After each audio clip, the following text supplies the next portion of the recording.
ആഗോള അയ്യപ്പ സംഗമത്തിൽ ഊരാളുങ്കലിന്റേത് ഊതി വീർപ്പിച്ച കണക്കെന്ന് ദേവസ്വം ബോർഡിന്റെ വിലയിരുത്തൽ. ഊരാളുങ്കൽ ആവശ്യപ്പെട്ടത് 7.11 കോടി രൂപ. ദേവസ്വം കമ്മീഷണറുടെ എസ്റ്റിമേറ്റ് ആകട്ടെ 4.5 കോടി രൂപയും. ഈ സാഹചര്യത്തിൽ ഊരാളുങ്കലിന്റെ ബില്ല് വെട്ടിക്കുറയ്ക്കാനാണ് ബോർഡിന്റെ തീരുമാനം.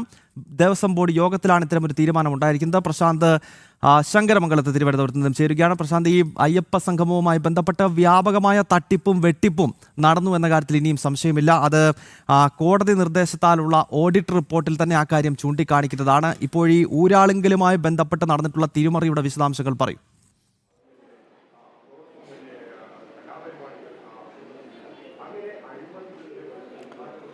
ഗൗതം, ദേവസ്വം ബോർഡ് യോഗം ഇപ്പോഴും പുരോഗമിച്ചുകൊണ്ടിരിക്കുകയാണ്. ദേവസ്വം ബോർഡ് ആസ്ഥാനത്ത് പുരോഗമിച്ചുകൊണ്ടിരിക്കുകയാണ്.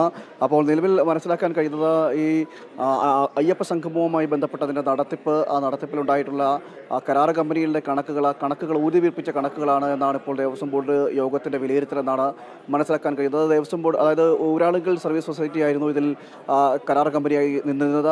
ആ ഊരാളുങ്കലിൻ്റെ കണക്കുകൾ തന്നെ ചില ഊതിവീർപ്പിച്ച കണക്കുകളാണ്, അവ്യക്തത നിലനിൽക്കുന്നു എന്നതടക്കമുള്ള കാര്യങ്ങളാണ് ഇപ്പോൾ യോഗത്തിലെ വിലയിരുത്തലെന്നാണ് പറയുന്നത്. അതുകൊണ്ട് തന്നെ അവർ ആവശ്യപ്പെട്ടതുമായി ബന്ധപ്പെട്ട മുഴുവൻ തുകകളും നൽകാൻ ഇപ്പോൾ സാധിക്കില്ല എന്നാണ് ദേവസ്വം ബോർഡ് യോഗത്തിലെ തീരുമാനമുണ്ടായിരിക്കുന്നതെന്നാണ് ഇപ്പോൾ ഇവിടെ നിന്നും അറിയാൻ കഴിയുന്നത്. അതിൻ്റെ അടിസ്ഥാനത്തിൽ മുഴുവൻ തുകയും നൽകാതെ 4.55 കോടി രൂപ നൽകാനാണ് ഇപ്പോൾ നീക്കം നടക്കുന്നത്. അതായത് ഊരാളുങ്കലിൻ്റെ ഭാഗത്തു നിന്ന് 7 കോടി രൂപയ്ക്ക് അടുത്തായിരുന്നു ഇത്തരത്തിൽ ആവശ്യപ്പെട്ടിരുന്നത്.